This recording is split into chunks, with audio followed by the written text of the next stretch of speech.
નમસ્કાર મિત્રો, હું છું અમૃતભાઈ દરજી।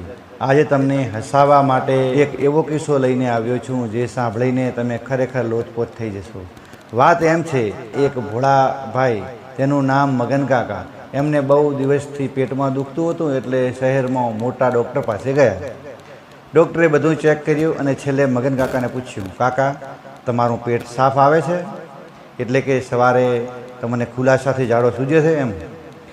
મગન કાકાએ બહુ નિર્દોષતાથી જવાબ આપ્યો, ડૉક્ટર સાહેબ પેટ તો એકદમ સાફ આવે છે, પણ સાલું ગામડામાં લોકો એવા છે કે ગમે ત્યાં કચરો નાખી જાય છે, એટલે મારે રોજ સવારે શેરી સાફ કરવી પડે છે।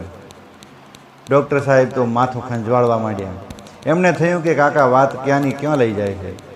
ડૉક્ટરે ફરીથી સમજાવ્યું, અરે કાકા, હું શેરીની સફાઈની વાત નથી કરતો, હું તમારા શરીરની સફાઈની વાત કરું છું। મારો કહેવાનો મતલબ એ છે કે તમને ટોયલેટમાં બરાબર ઉતરે છે? મગન કાકા તો આ સાંભળીને ગિનાયા। એમને એમ થયું કે ડૉક્ટર સાહેબ મને અભણ સમજીને મજાક કરે છે। એમણે વટમાં જવાબ આપ્યો, ડૉક્ટર સાહેબ તમે પણ કેવી વાત કરો છો? હું કંઈ નાનો છોકરો છું કે મને ટોયલેટમાં ઉતરતો ન આવડે? સીડીઓ તો અમે આખા ગામને ઉતારી ગયા। આ તો ટોયલેટ લગાવી છે એટલે થોડી સાવચેતી રાખવી પડે છે, બાકી ઉતરવામાં તો અમે પાકા છીએ। ડૉક્ટર સાહેબે હાર માની લીધી અને નર્સને કહ્યું, બેન આમને એક જુલાબની ગોળી આપી દો। મગન કાકા ઘરે આવ્યા અને ગોળી ગળી ગયા। બીજા દિવસે ડૉક્ટરે ફોન કર્યો, કાકા હવે કેવું છે?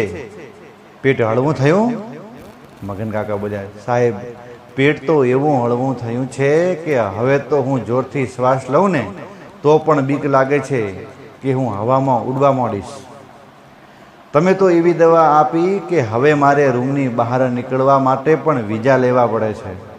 જો તમને આ મગન કાકાનો કિસ્સો ગમ્યો હોય અને હળવું જો હાસ્ય આવ્યું હોય તો વિડીયોને લાઈક કરજો અને કોમેન્ટમાં જરૂરથી કહેજો।